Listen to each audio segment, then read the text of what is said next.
Ain't nobody got more money than Lord Hybrid up in here. The big home.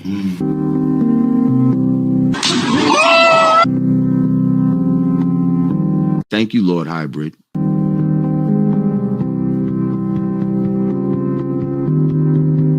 Lord Hybrid, I see you, sir. Salute. The big home. Lord Hybrid. My boy got them bands, bro. Shut the fuck up! The big home.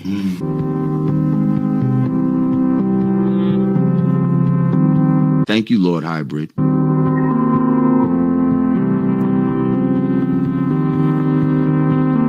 Lord Hybrid. The big home.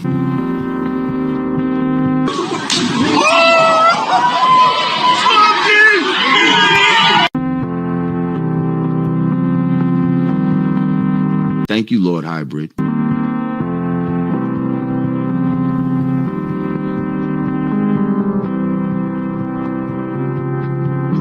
Get the fuck out of here!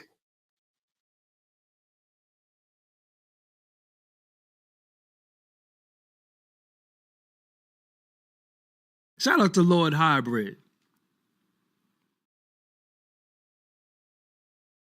Lord Hybrid. Shout out to Lord Hybrid. Shout out to Lord Hybrid. I'm saying. And then I want to give an acknowledgement to my rich friends in the building. Shout out to Lord Hybrid. I'm getting money out here independently. I own my own brands 100%. And I bought the G-Wagon cash. Lord Hybrid. Nigga got money. I can smell a motherfucker with money. And Lord Hybrid is in the building. Lord Hybrid up in this bitch.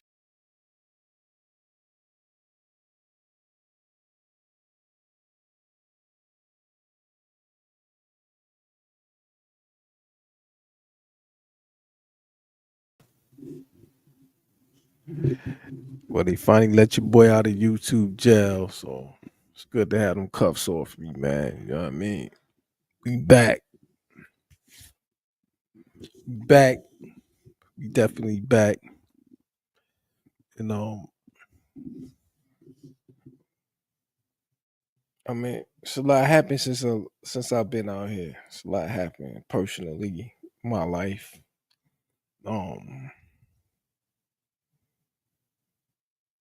A lot of changes, but still, still solid on the business. You know what I'm saying? So we up in here. Shout out to my man Staticky. You know what I mean?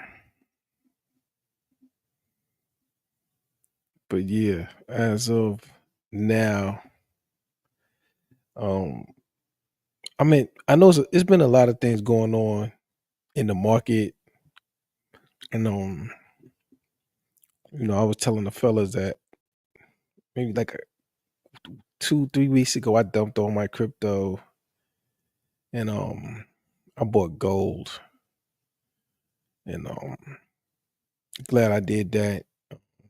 Gold's performing very well. Trump. There's a lot of stuff going on in the world. Key things. I think one of the biggest things going on is the Iran situation.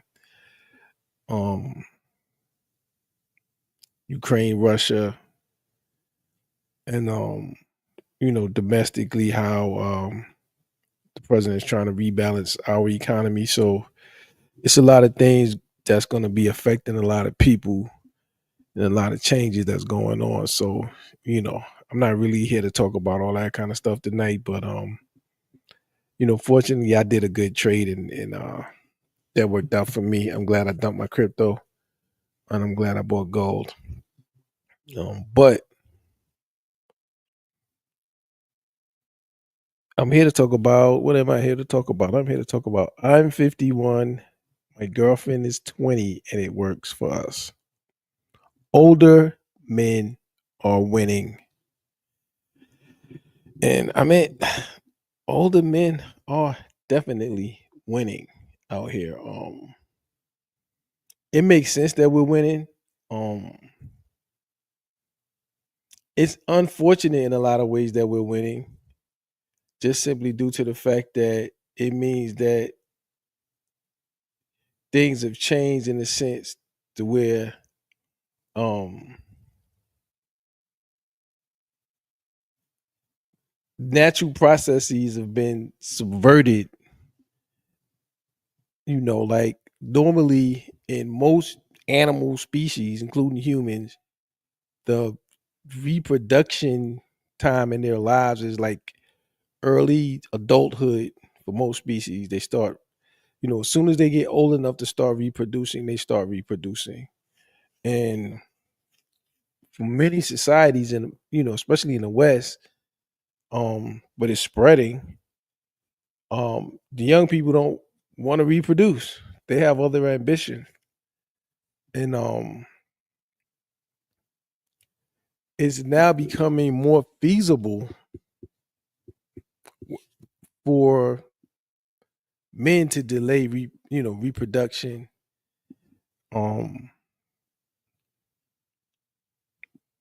I mean, there's ups and downs that goes with that, but it's becoming more feasible for men to build up their financial capacity, and then in their financial stability, and then seek younger women later in life. I think the dude, he's a passport bro. He's married to a Colombian. I think Andre. I forgot his whole thing, but he got a show in.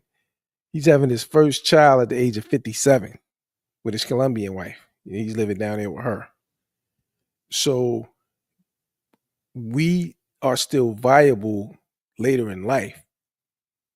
Now, in the West, women are also doing this too, but the male female relationship at an age gap, with the male being the older person in the relationship, is more economically feasible and probable, especially as we globalize. You know, I don't think I would have as good an experience dating a 20-year-old American as I do dating a 20-year-old from a third world country that has vastly less financial resources. So the women are also waiting until later because they want to pursue career, education. But for them, they are still female, so they still want a person who has financial stability. Whereas technically, as men, we know as the older person, we're expected to bring the financial stability. And so she brings the young fertility and the financial need. So for the older women, they just don't like financially supporting the younger men who they would probably need, just like we need, because as a 51-year-old man, I'm much less fertile than a 23-year-old man. So it'd be increase my chances of success with a more highly fertile young woman, like my 20-year-old girlfriend. And a woman who's, if they're 51, it's probably not going to happen, but it can happen still, in vitro, IVF, all that. But they would need a younger, more virile, more fertile man. But they would have to financially support them, and that goes against their nature. So they're not faring as well. The older women is not the older Western women who are childless, but have some success or financial ability, even though they're not as successful as the men in my category. Because they make worse financial decisions. They get in more debt as a single person, getting more stuff on credit. And so they're really not that financially good because they're so highly leveraged. Whereas a man like me, 7-figure earner, zero debt, property owner, high income business owner. Most of the 40-something-year-old women are not in that situation.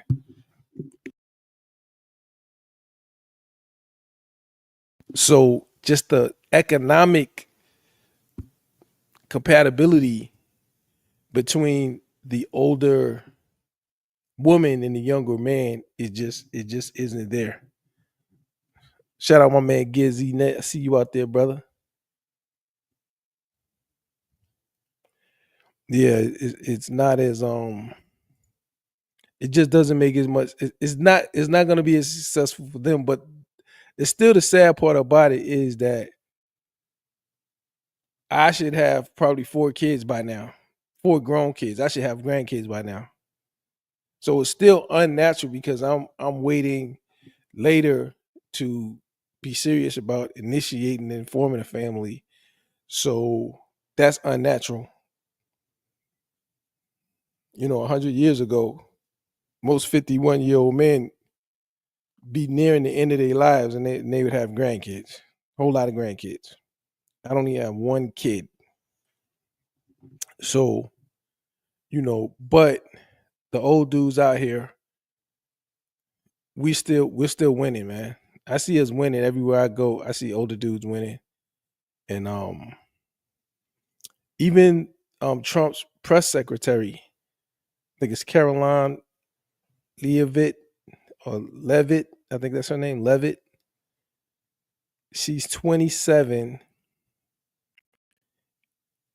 She's married to a 59-year-old man. They have a 32-year age gap. You're building a family life. You fall in love. I didn't know until today that you married a man who's a lot older. Yes. He's 59, you're 27. Yes. How did that happen? I met my husband during my congressional campaign. A mutual friend of ours hosted an event at a restaurant that he owns up in New Hampshire and invited my husband, and I was speaking, and we met, we were acquainted as friends, and then we fell in love, as you said. And was there any I can't date him, he's 59 yes, or 57, of course. whatever. I mean, it's a very atypical love story, but he's incredible. He's my greatest supporter. He's my best friend. He's my rock, and he's built a very successful business himself. So now he's fully supportive of me building, my success in my career.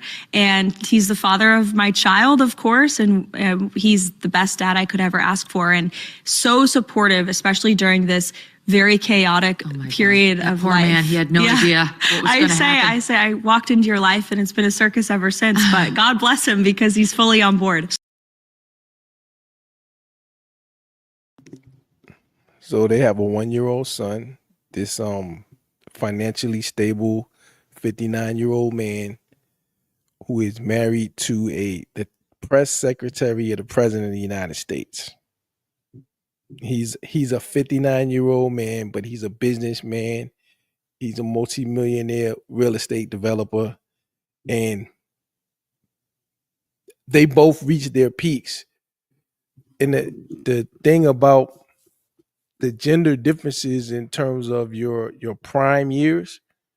See, he's getting her prime years. She's 27 years old. She's already given him a child, and they've gotten married. He's in his prime at 59 because for a woman, their most important prime is their physical prime. It's their most fertile and most beautiful and ability. Their outward youthful beauty is their signal to the world that I'm young and I'm fertile. So these older women, they get BBLs and all of this and lifts, but when you look at them, it's still not like looking at a 26-year-old. It still doesn't attract you no more because you can still see the age in them, which broadcasts to the world lesser fertility for men. So for men who spent their lives like Carolyn's husband, building themselves up, why build yourself up and you want a family and then get a woman close to your own age when the most important tool that you would need for that aspect of your life would be a young, fertile womb, a young woman. So in my situation with my 20-year-old, we have economic affinity because she's in an unsubsidized country. She's, basically poor. Not saying she's living in a dirt floor or nothing, but she's just getting by. And women in those situations understand. I mean, we could talk about this high value man proposition to American women until our faces turn blue. But you're not going to get a subsidized Western woman to understand the true value of a so-called high value man, because firstly, they have a safety system from the government to keep them from falling all the way through the floor. Like in one of those unsubsidized countries, there's no safety nets. You either got family or you falling all the way to the floor. You'll be selling ass in a tourist location, or you'll be, who knows what you'll be doing to be bad for you. There's no protection other than a man or your own family. And most of their families are poor. Not saying they wouldn't, she can't move in with mom, or, well, she can't move in with mom, but she can't move in with family. But it still would be very hard on the family and them. So when she comes to visit with me and sees the kind of situation that I'm in, it strongly signals economic viability, and that economic viability, they know how to value it properly. They're not like the subsidized American women, and that they don't understand. You look, I already did it. I had a chick in the United States that she was from a third world country, but she became a citizen, and she was getting a college degree, and she just, one is they have the subsidized safety net system in place, and two is they're programmed to have ambition, to think that they can achieve and that they don't need a man. And in these other countries, the women aren't programmed that way. I'm not saying all of them, because it's spreading to a lot more countries, but there are places where they don't have that mentality, and they make you their ambition, which is what I would need. I need a person who's young and fertile. So basically, at the age of 20, I have her entire 20s for reproduction. So I'm free reign of as many children as I choose. She understands that her obligation is to give me whatever I want, and my obligation to her is to increase her lifestyle, and the for us to form family, and for me to maintain it. At the same time, lifting her out of poverty.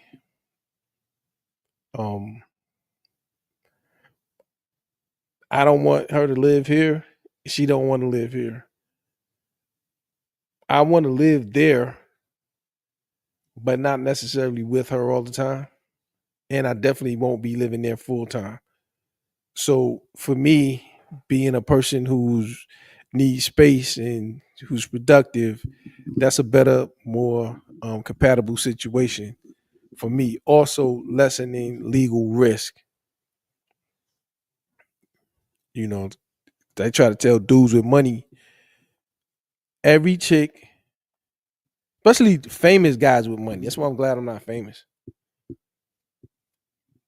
Every chick you ever slept with is a potential lawsuit. Every chick in America you ever slept with is a potential lawsuit if they know you got money. They can just slap you with something and see what happened. Maybe you'll pay them 100,000, 50,000 to make it go away. Just to avoid the lawyer fees and the headlines.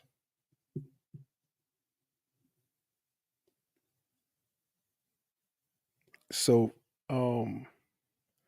seeing how this trend is expanding,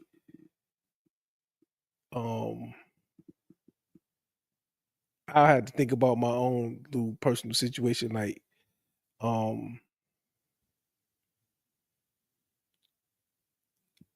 one of the roles that I think the modern women have forgotten, or one of the things that men need from them. I know what I need. I need my woman to boost my ego. So my woman,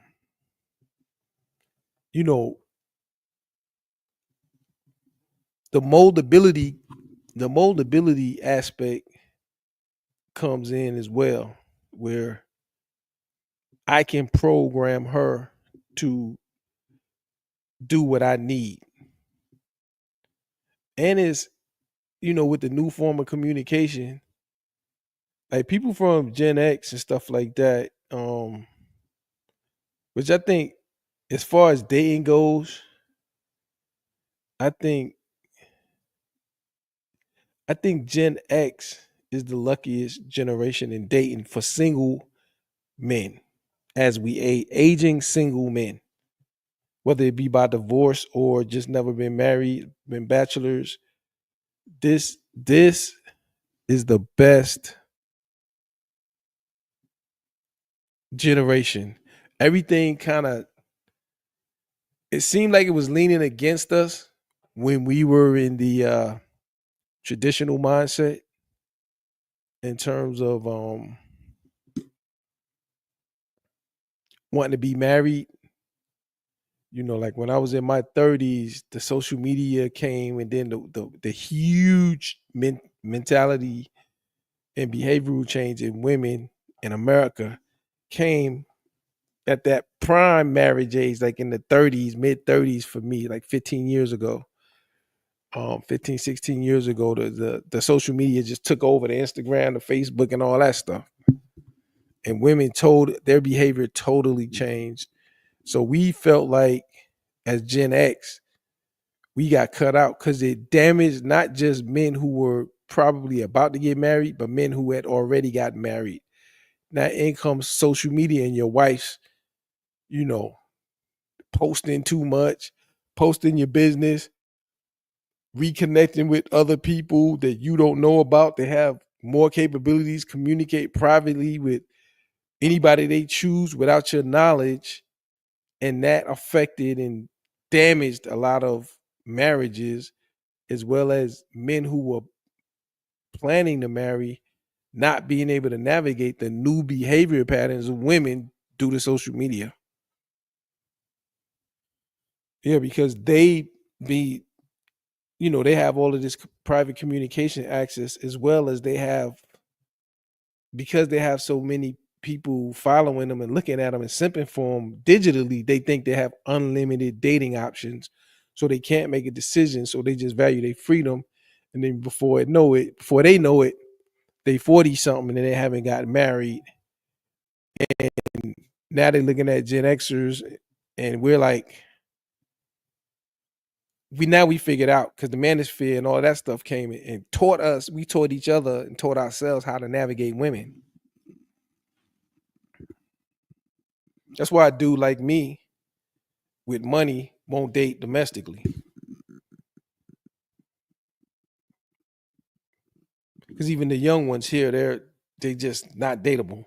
Not if you're dating with a purpose, like dating to find a spouse or to find a person to form a family with, whatever, like something serious that's gonna, be a lifelong commitment. Men have figured out that American women ain't to be looked at like that. It's too much risk, and it's probably not going to be successful for us.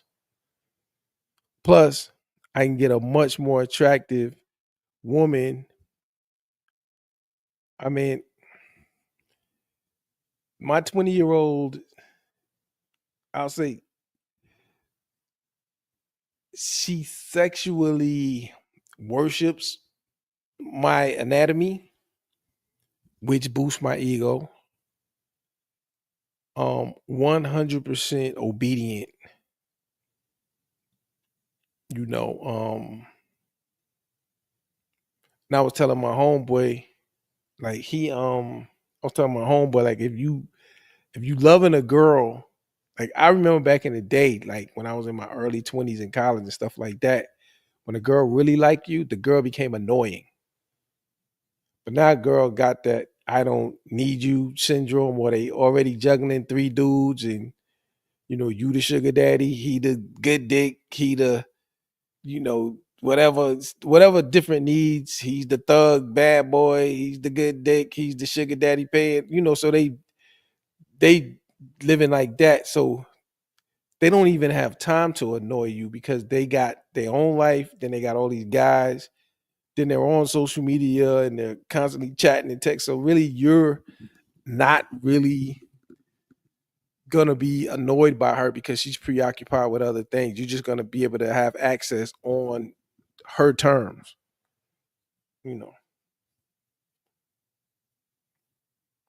So they tend to come in the door with a lot of demands.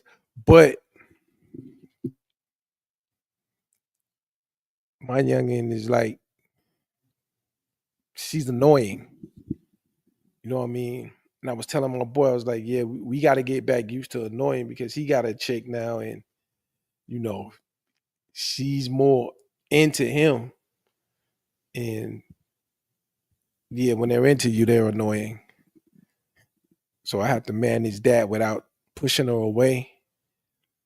But when we together, I mean, her aim is to please me. Her aim is to keep me. She feels that I can feel her sense of desperation not to lose me and to please me, and not to piss me off.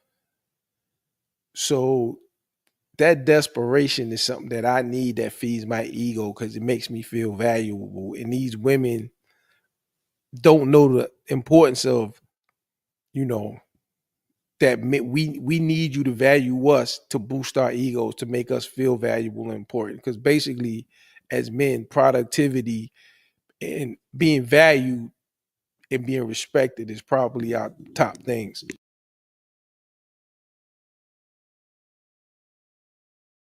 So for me, we just more compatible, man. That is cultural, age related differences where, taste in music, stuff like that. But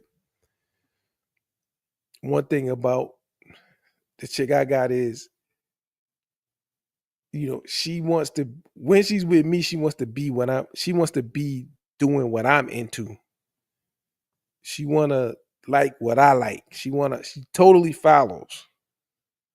So is a more comfortable relationship because I feel dominating. And you know so much psychology has been injected into our culture, into our society, in America in particular, with all of these words, grooming, you know, whereas we would say moldability. See, the fact that she's young, has much fewer impressions, and is eager to fit into my life. I can, don't do this, do that. I don't like that. I like this. Don't do that. I'm molding her. Not the psychology. Oh, he's an older man who's grooming a younger woman. Look, I'm molding her to be more compatible to me, to increase the possibility that we'll continue to be compatible. So as she morphs into a better, tool and help person and companion for me, that's better. But she asked to be molded. You know what I'm saying? So everything works for me in terms of personality, but I'm saying not everything 100%. You don't 100% get along, but her being what do you like to eat so I can learn how to cook that? Or what do you need me to do? Or how do you need me to do this? Or do you like this? Or, you know what I mean? Like begging to be molded.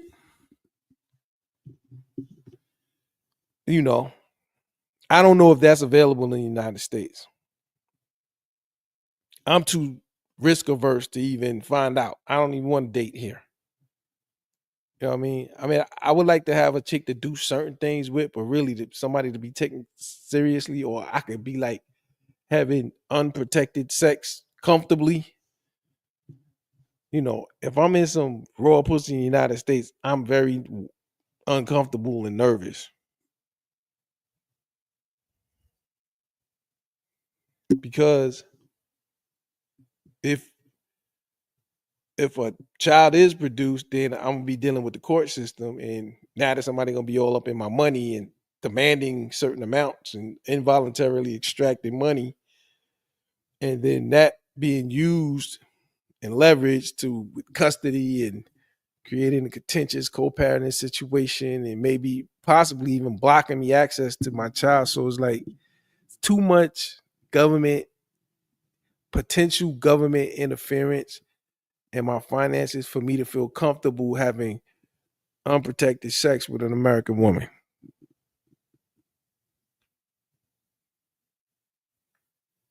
Then on top of that, evidence. Say that lady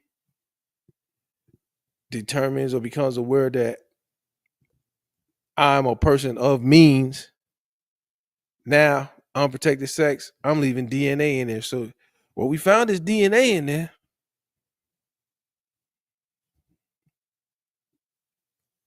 You see what I'm saying? So it's just they've made it so contentious. And then I heard a content creator was like, he's a young man who wants a wife, but really he's a loner. And the guy was like, yo, I would rather just import a girl, make a deal. He said, but the whole thing about, the performative dating, was I funny enough? Was I cool enough? Did I have enough personality? Did I have swag? Did I look weird or creepy? Or, you know what I'm saying? Like, he's like, I'm not doing that, man. I'm not doing that.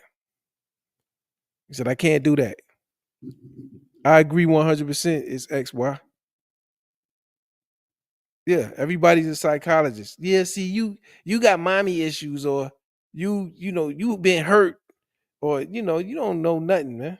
Because most of that stuff with women is shaming. The manosphere already handled that. It's shaming language to try to shame us into saying, "Oh, you've been hurt." Then we like, I ain't been hurt. Then date me. No, I don't like you because I've dated 30 other chicks just like you, and this is what they all did, and I can deduce from my experience that you'll probably do something similar, and all of that's undesirable. So with us, it's logic. I got a lot of data dating Americans, and I use that data to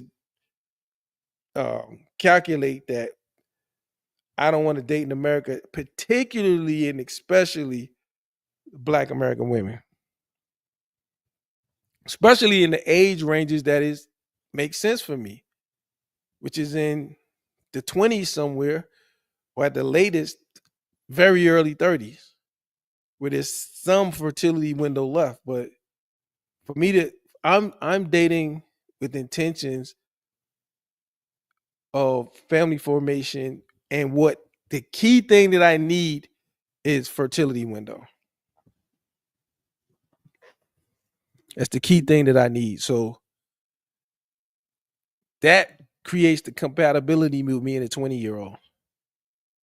Just like it did with Carrie, the press secretary, and her husband. The fertility window. He's the best dad I could ever, I'm sure. And the North. Incredible. He's my great baby. Yes. He's 50 family life. You Yeah. fall in love. I didn't know until today that you married a man who's a lot older. Yes. He's 59, you're 27. Yes. How did that happen? I met my husband during my congressional campaign. A mutual friend of ours hosted an event at a restaurant that he owns up in New Hampshire and invited my husband, and I was speaking, and we met, we were acquainted as friends, and then we fell in love, as you said. And was there any I can't date him, he's 59, yes, 57, of course. whatever. I mean, it's very atypical love story, but he's incredible. He's my greatest supporter. He's my best friend. He's my rock, and he's built a very successful business himself. So now he's fully supportive of me building, my success in my career. And he's the father of my child, of course, and he's the best dad I could ever ask for. And so supportive, especially during this very chaotic period of Poor life. man, he had no idea what was going to happen. I walked into your life. Yeah. She gave him, he's giving her peak financial stability. She's giving him peak fertility window, peak beauty. So when this old dude, 59 years old, pulls up with his 27-year-old wife and their little baby boy, everybody's winning. Everybody's winning. He's winning, she's winning. Compatible situations. And he's supporting her in her thing. Now, me, like I said, I don't want no successful woman. I want a woman who I am her agenda and her top everything, her top everything. So and a lot of these dudes are losing, or have lost.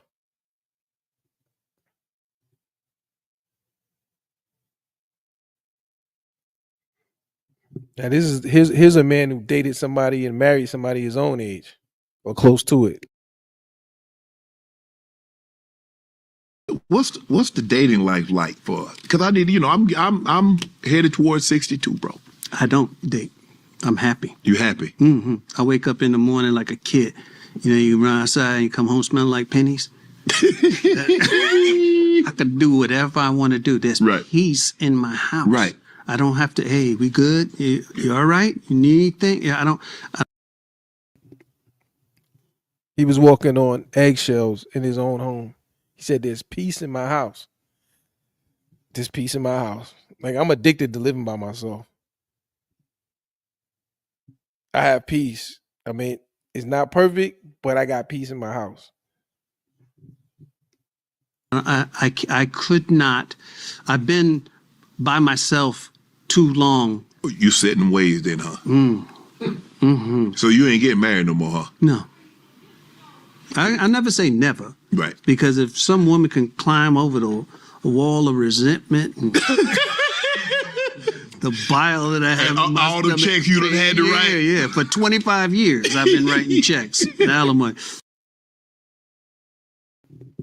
This man has been paying alimony, large checks, for 25 years. He hadn't had access to that woman, but he's had to pay her a check every month for 25 years. The woman that left him. All the checks you done had to write. Yeah. For 25 years, I've been writing checks, the alimony. Yeah, for 25 years, I've been writing checks, the alimony.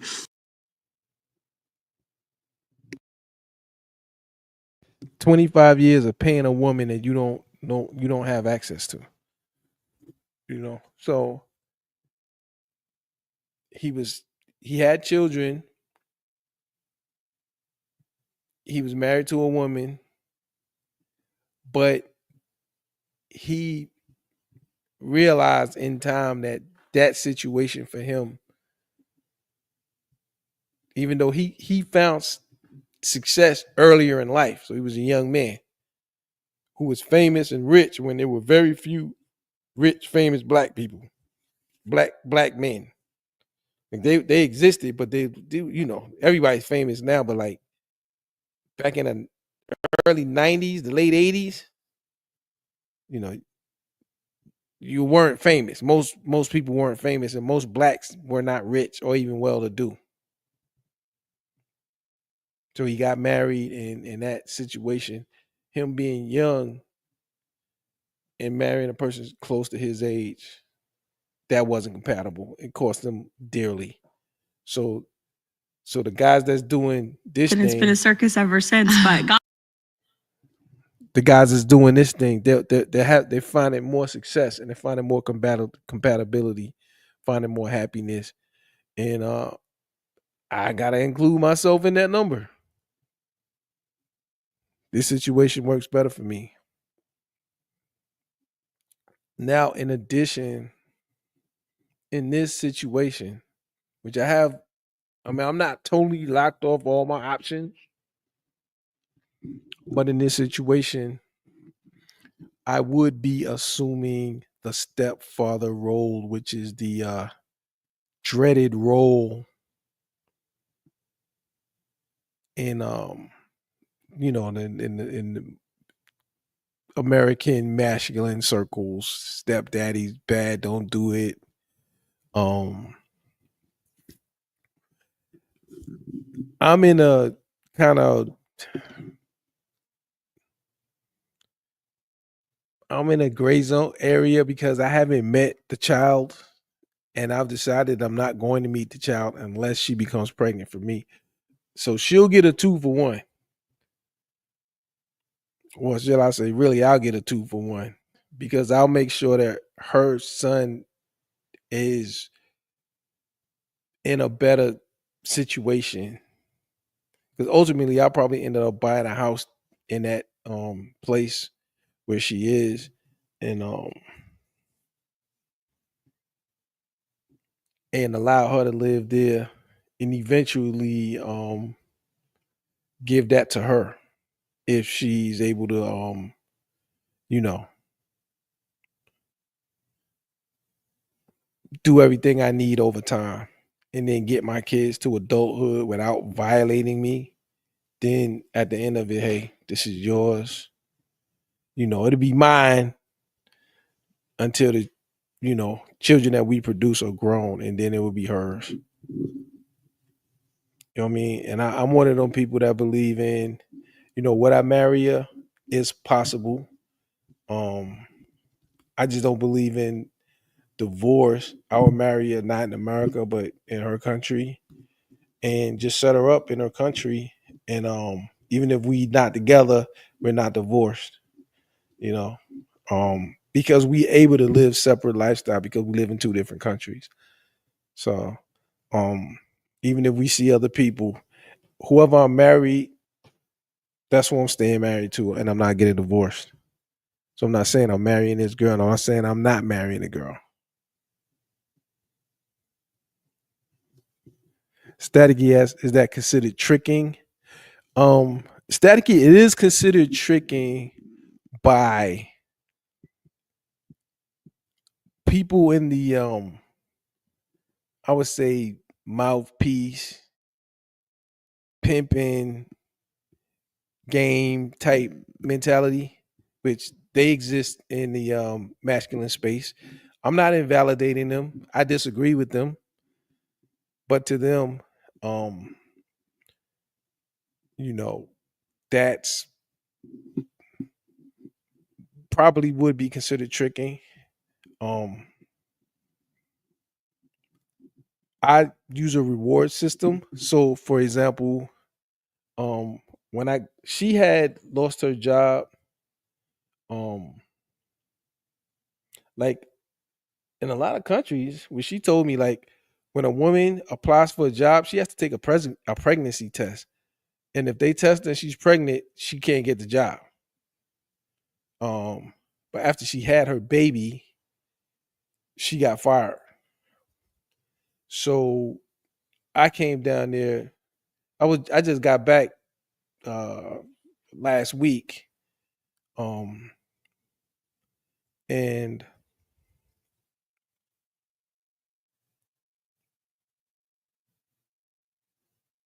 she wasn't working at the time, but I had told her previously to start interviewing. So she started interviewing, but the new jobs were paying less than the old jobs. So I said, well, just take the one that you think you can do that you like the best, because they're all probably paying the same. Just one that you can stick to.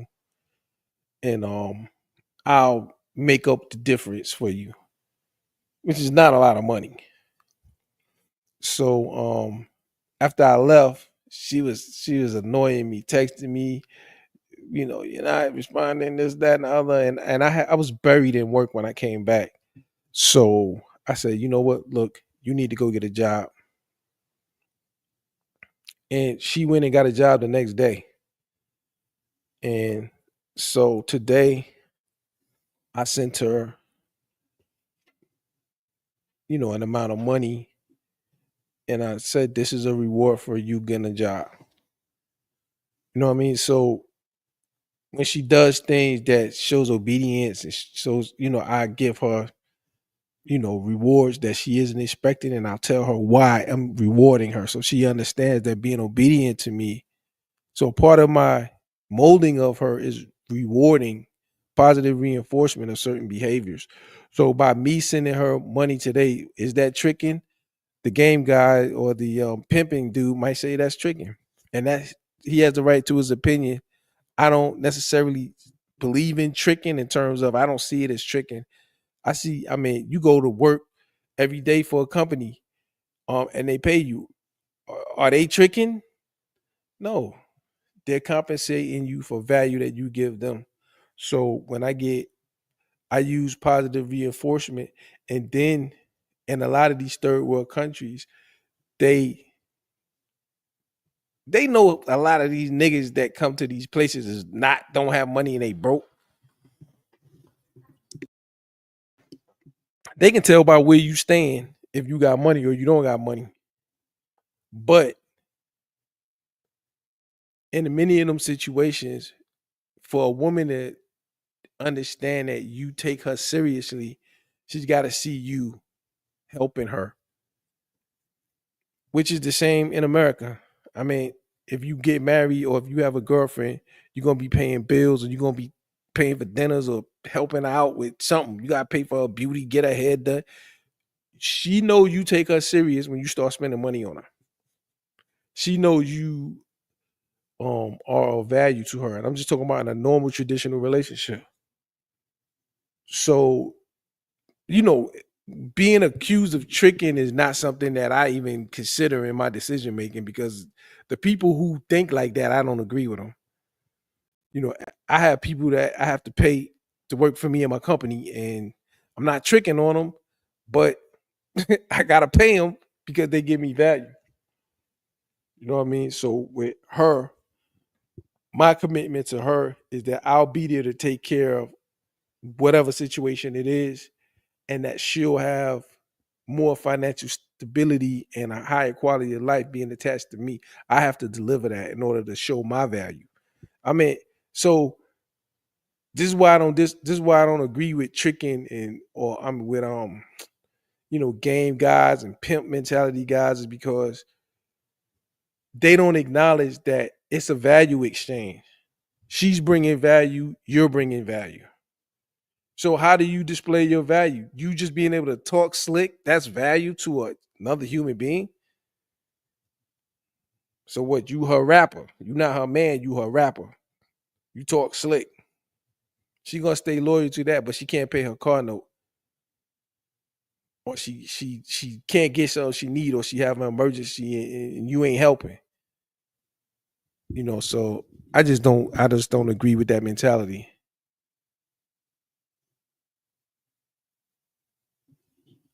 Yeah, I agree with that. Gizzy Nets. Dudes who use tricking as an insult or intellectually dishonest. Yeah, and I just some of them are intellectually dishonest, and some of them just intellectually dumb. They just dumb.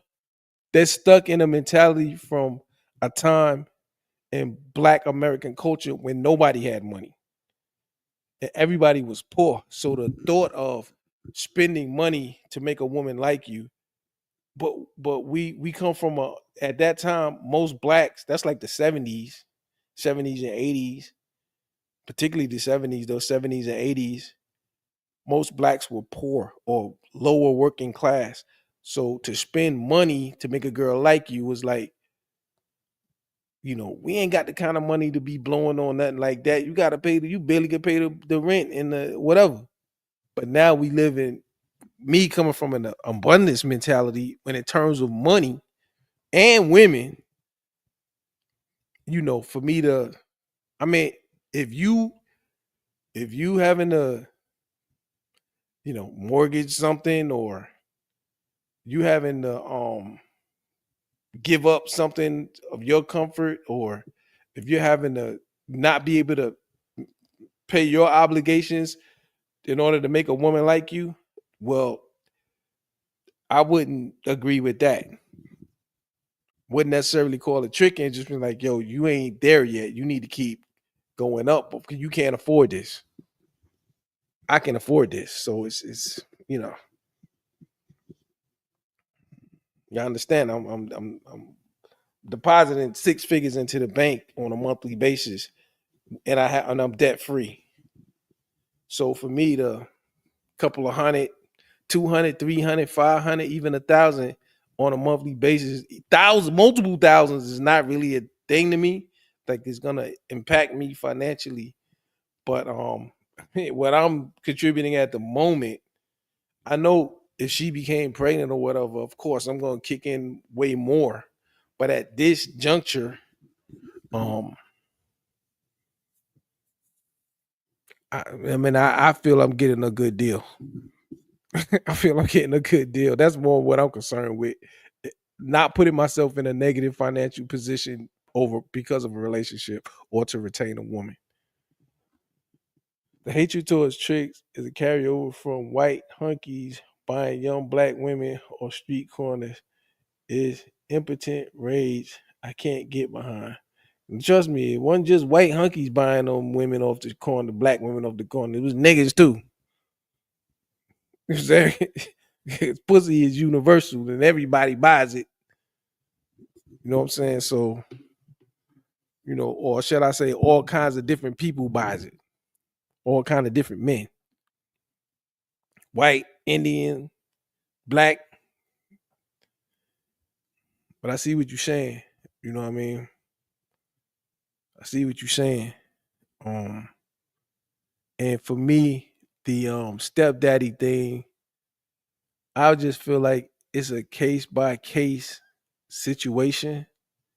And I don't think you should necessarily hold on to any hardcore tropes out of the manosphere just because the manosphere said it. Because that was in my mind.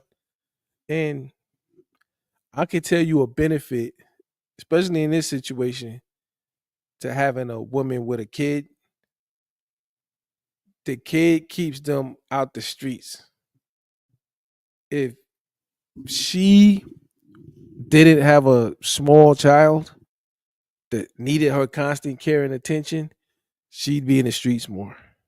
So I would have more competition from the streets if the baby wasn't there, especially considering that I live in a different country.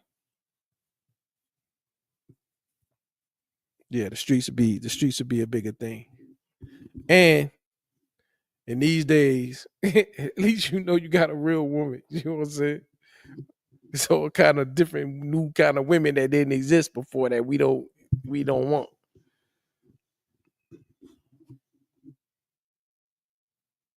So um the the the whole age gap thing for me is age gap combined with passporting is where I'm finding my niche. Is where I'm finding some compatibility in just the fact that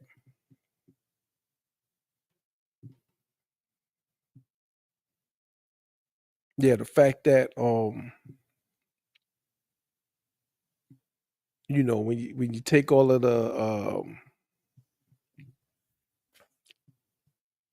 outside noise and you just listen to yourself and you say, what are my needs and who can meet my needs?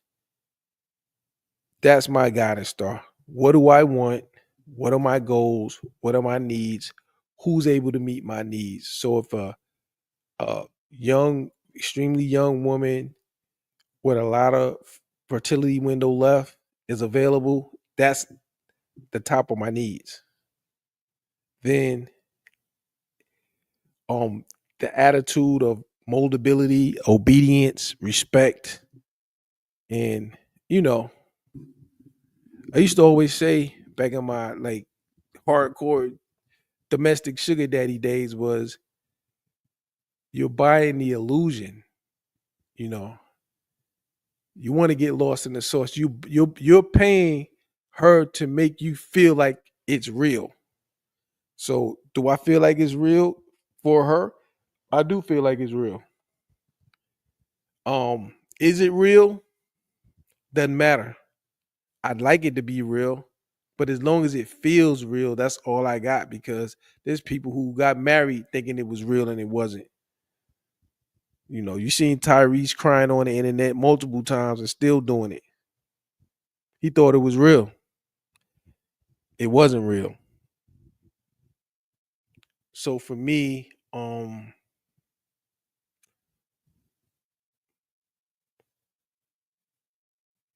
tricking is just honesty.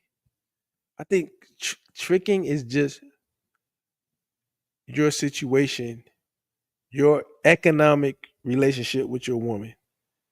Because when I was coming up, a lot of dudes felt like getting a woman to pay for you was the ultimate manhood, like pimping, like, yo, yeah, she paid my this, she gave me that. And dudes felt pride when a woman gave them, took care of them. Fortunately, I had a father who influenced me that was incorrect. And that the ultimate manhood is you being able to financially dominate your situation. And so there's a lot of simps paying all the bills. So if you are paying the bills, but you can't tell your woman what to do, or she doesn't feel the need to please you or give you sex, or she doesn't feel like she's lucky to have you and she's fighting to keep you and making you feel important, you're not, even though you're paying all of the bills, you're not financially dominating the situation. When you financially dominate, basically you get what you're paying for. You get the obedience, you get the compliance, you get the capitulation, you get the pleasure and the ego boost that you're supposed to get from your woman. She's supposed to send you out there ready to fucking take on the world. You the shit. And go out there and make some money for this family. I know you can do it, and I'm gonna slob your knob real good when you get home. Whatever you need, if it's food, if it's sex, if it's cleaning, if it's whatever it is, I'm here to give that to you. That's financial domination, and you paying all of the bills, and you increased her lifestyle. Is it gonna last? Is it gonna work? You never know. I don't know. All I can say is the incentives are aligned for a higher. I feel more comfortable with the incentive structure. So, hey, you could call me a trick. You can call me that, and it won't bother me at all.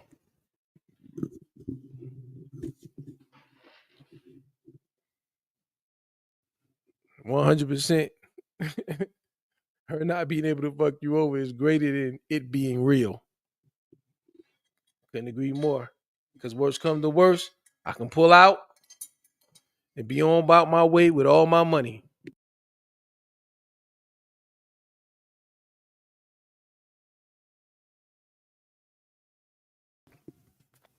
I think Bill Belichick's girlfriend is like 24. I don't even know how old Bill Belichick. I think he's in his 70s. Old dude's winning, man. Bill Belichick is a man been working all his life, and he's multi millions and millions and multis and millions, and he's still getting more jobs and getting more money. That old nigga can start a family right now because he's got a young woman with plenty of fertility for him. Maybe at this stage he don't want to start it. He's in his 70s. I'm assuming. I think maybe he's 80. I don't know.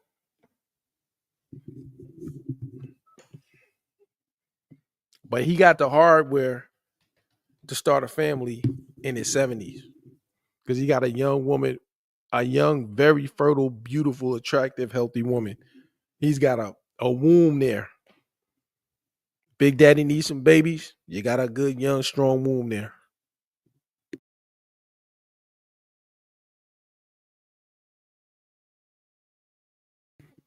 We need women for validation. Any man who argues differently is delusional or a homo. Women are a thing of validation. Women are a thing of acceptance.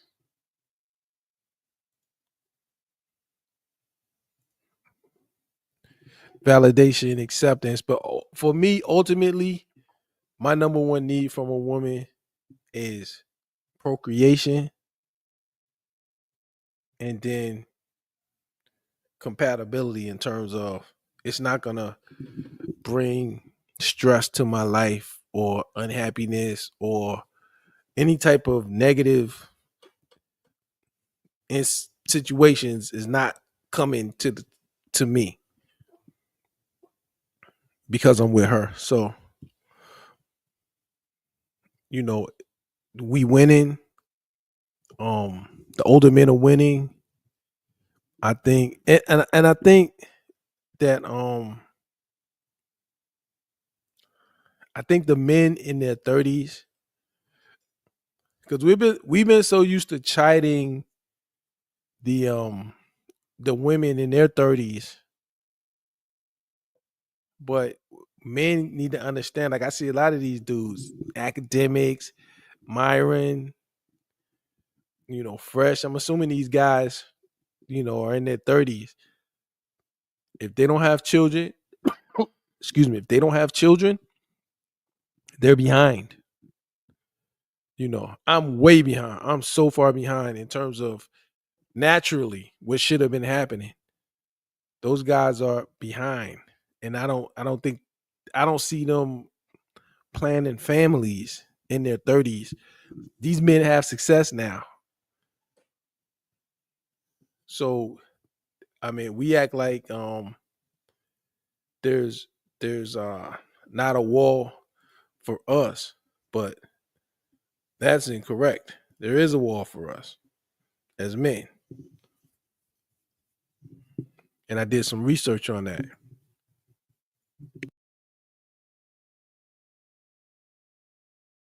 Asked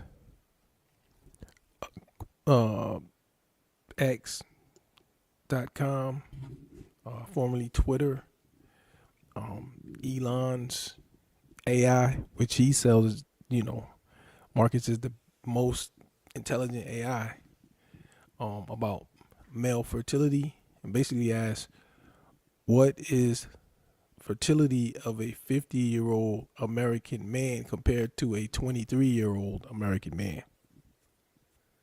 I know we get arguments about women all the time and their decline in fertility, but we don't address the truth of men's decline in fertility with age too. So the AI said male fertility declines with age, but the difference between a 23-year-old and a 50-year-old American man is less dramatic than in female fertility. Here's a concise comparison.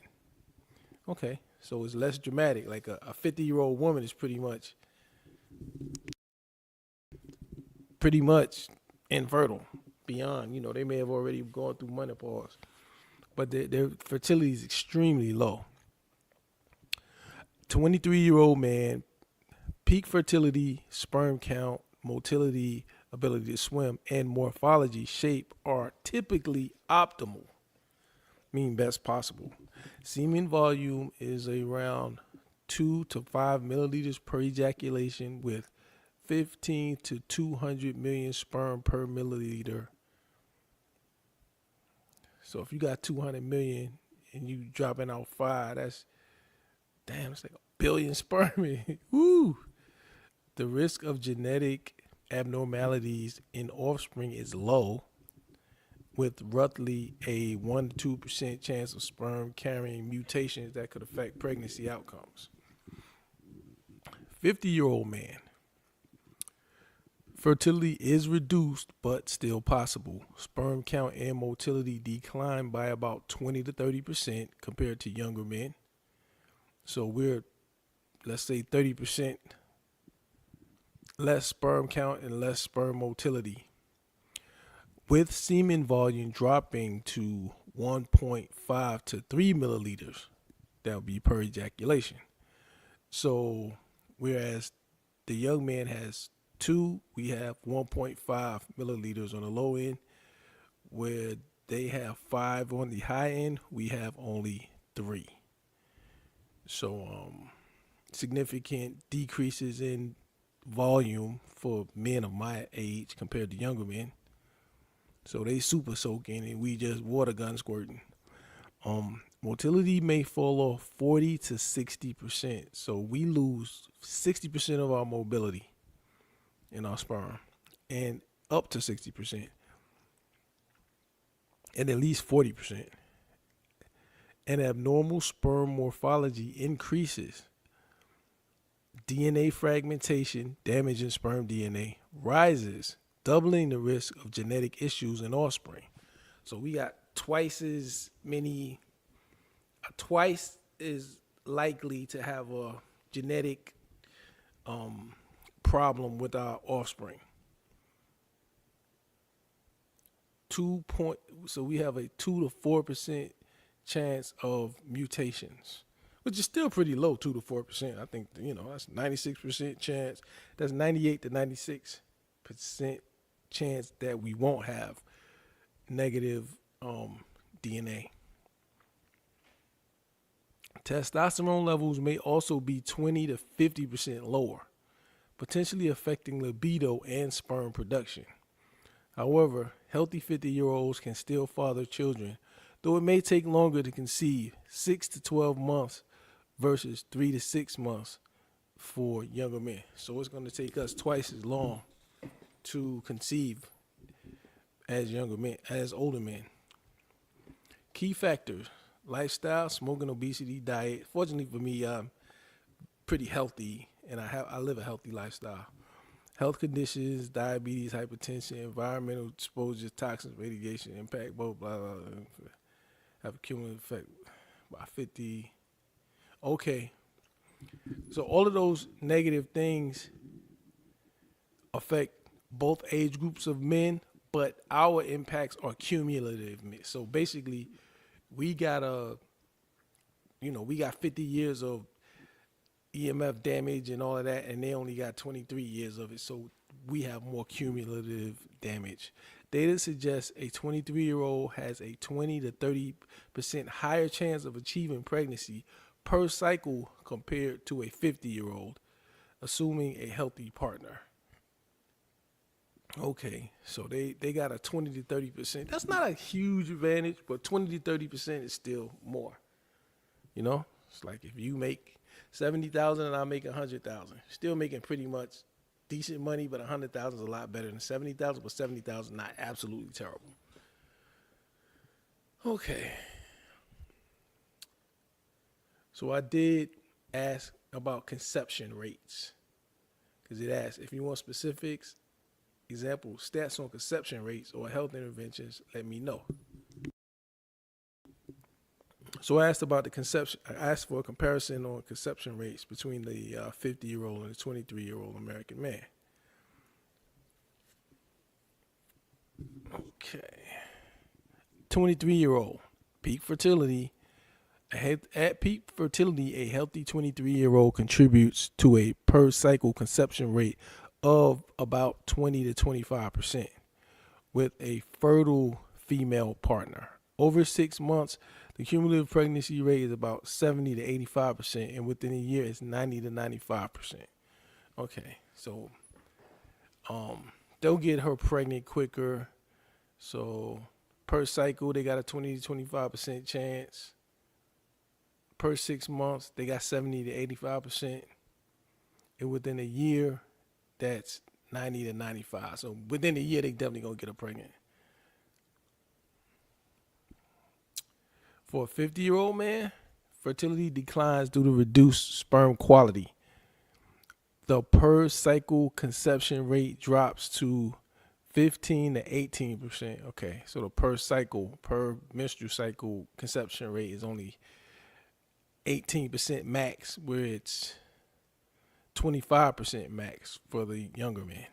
Over 6 months, the cumulative pregnancy rate is approximately 50 to 65%, well, over 6 months for the younger man is 70 to 85%. So we're about 20% less capable in 6 months. Within a year, it's 75 to 85% for the 50-year-old man. We're still 85%, which is good, and 95%. So within a year, an old man should be able to get the job done. Increased DNA fragmentation and lower motility, 20 to 30% less than at 23, contribute to longer times to conception and slightly higher miscarriage risk, 10 to 15% versus 5 to 10%. Okay, so we got an extra 5% miscarriage rate. These rates assume unprotected intercourse timed with ovulation. The 50-year-olds reduced fertility means conception may take 2 to 3 additional months on average, lifestyle factors, smoking, all that stuff. Okay. All right. So yeah, I think we got to understand that men, we lose fertility too. So if you're fat and you're smoking every day and drinking, your fertility is probably even worse than like a healthy lifestyle type of person, eating organic, eating kale and stuff like that. So, okay.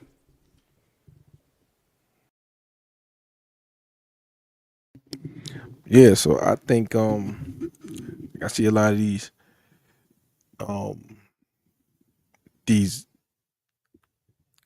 content creators in their 30s, and when I was in my 30s, I wasn't really thinking about it either. I mean, I was just working jobs and trying to move my way up, but I didn't have no woman, and I didn't have I wasn't thinking about my fertility. And then after achieving a level of financial stability, now I'm in my early 50s, and now I'm thinking about my fertility, and now I'm looking at it like, damn, you know what I mean? But like I said, we're going against nature now, because in nature, when I was 20, I would have been banging a 20-year-old when we were both at peak fertility, and then I would have been rattling off children in my 20s. But due to society factors, now I'm ready at 51 with my reduced fertility and my more highly fragmented and less motility in my sperms and my decreased fertility. And so I'm doing a lot of research on the right foods to eat to for better sperm quality. Actually, the ideal ejaculation frequency, is a lot of people that be out here. A lot of people that be out here talking about semen retention. Some people masturbate daily, and there's cycles that's ideal for the number, how frequently a male should be ejaculating, because you should be ejaculating. I don't think semen retention is good long term. So you need to be ejaculating. You're designed to be ejaculating, and that just keeps your system flowing. So I do make sure that I don't go too long without ejaculating, because I can go a good while without ejaculating because I'm not even thinking about it. But fortunately, now having a girl, that keeps me ejaculating, and I'm just not trying to stay idle too long. I want to keep everything moving, so I'm researching that. Male fertility supplements and vitamins and things like that. I want to keep, you know, busting. I don't get to be with my girl all the time, but I am busting nuts in my girl. So, you know, I haven't had like a girl I was constantly busting nuts in a while. So I'm trying to be consistent about ejaculating into my girl at the right time of the month for her, and see what happens. They say as a 50-year-old man, you should give it a year. Nothing happens in a year, then you might want to get checked out. And then you probably could get prescribed, or be given things to boost your fertility. I think Ray J had to do that. And then they have IVF. I would prefer a natural conception, but if it's determined that IVF is the only way I can get it done, or my only shot, then I do that too. So I mean, yeah, man, we hit the wall too, man. So that's what I'm saying. Y'all brothers in y'all 30s, y'all realize, look, this is, if you're in your mid 30s, you're at the beginning of your fertility sharp decline. Just like it sharply declines for women. We still don't decline as sharply as women, but we have a wall. And when you're in your 30s, that's when you hit the wall too. And then before you know it, you're 40, and now your fertility is down 10-15%, and you're making more fragmented DNA, and you have less motility, and you're producing less volume. Your fertility is on a slow decline. So you guys in your 30s, man, with no kids, I mean, especially you guys that's successful and you plan to have children, I mean, might want to start setting up that situation now and getting a little bit serious, because I think it's better to do it. And like, if I had achieved my situation when I was like 35, it would have been better. Everything would have been better in terms of starting a family. So it's a real thing. I don't think a lot of men are thinking about or taking seriously. But you guys in your 30s, I think that's a good time for it. I think 30s is the average age to start a family. 40 and up is unusual. Yeah. I mean, you got guys like Trump. Trump is damn near 80. I think he's 80. He's got a 19-year-old son, so he had a kid in his 60s. His latest son, and that guy's don't look like he got no genetic problems. That dude's like 6'8". He's you know what I mean? Big, handsome, smart, tall, real tall, taller than everybody else in the family. So yeah, but I think for me, the age gap dating with the combination of the passport, and for a person in my situation, and I know that everybody's financially not in my situation, but a lot of these content creators are in my situation, or some of them is even way better in situation. They got way more money and they make way more than me.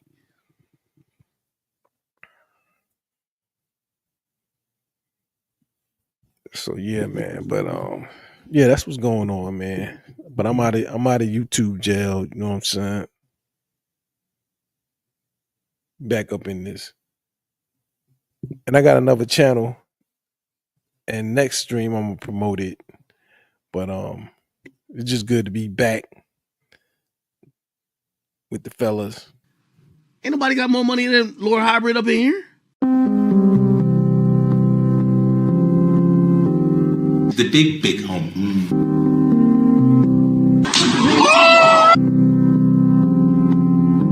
Thank you, Lord Hybrid.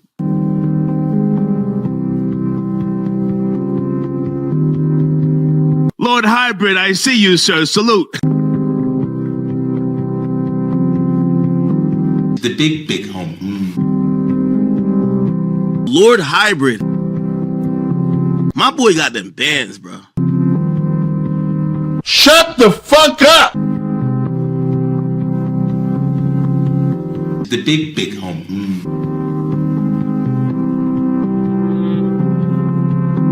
Thank you, Lord Hybrid.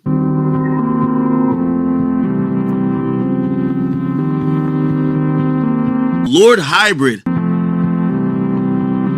The big, big home.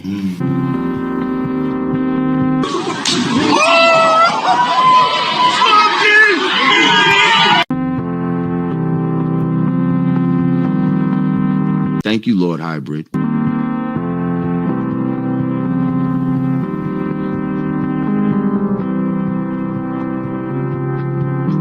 Get the fuck out of here.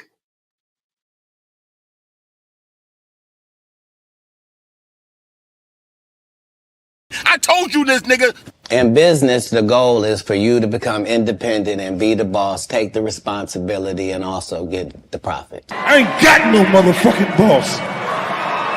SP motherfucking I. The way to make $1 million, first and foremost, is to make it in your mind. I want all the cars. I want all my niggas with the cars. I want all the hoes. I want all the jewelry. We popping bottles.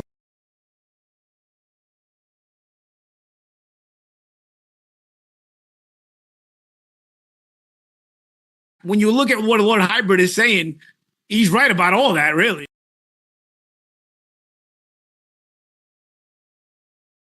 Yo, Lord Hybrid, I'm gonna agree with you too.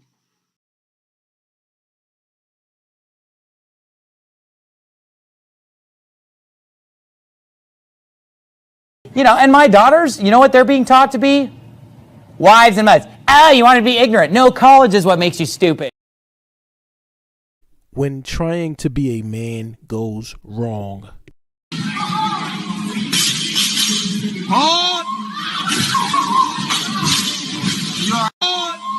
Shout out big respect to Taliban. They just kicked all the Afghan women out of the colleges and workforce. They may have just saved the family. What the fuck? Yo, what the fuck? This nigga wildin', bro. Lord Hybrid. Yo, this nigga, bro. Raiden. God of Thunder. Taliban.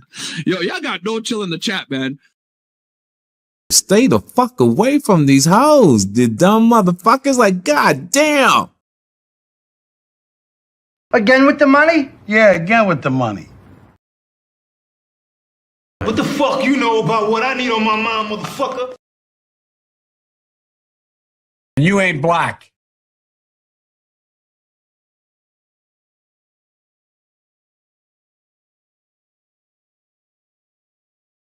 Ain't nobody slinging no dick in here but Big Daddy, because he's the only one paying bills. Right. And I said I suck your dick.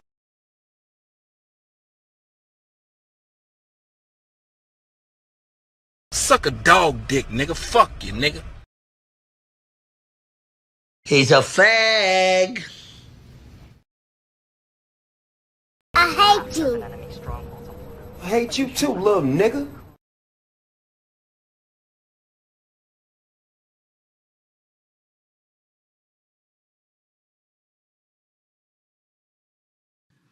Ain't nobody got more money than Lord Hybrid up in here? The big, big home.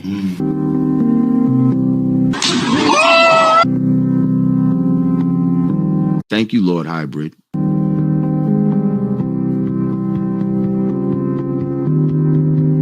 Lord Hybrid, I see you, sir. Salute. The big, big home. Lord Hybrid. My boy got them bands, bro. Shut the fuck up!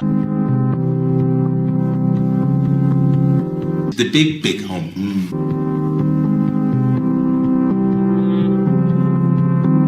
Thank you, Lord Hybrid.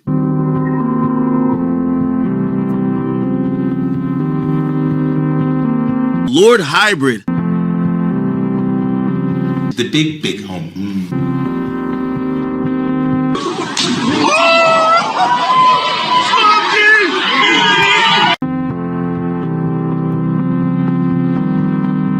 Thank you, Lord Hybrid.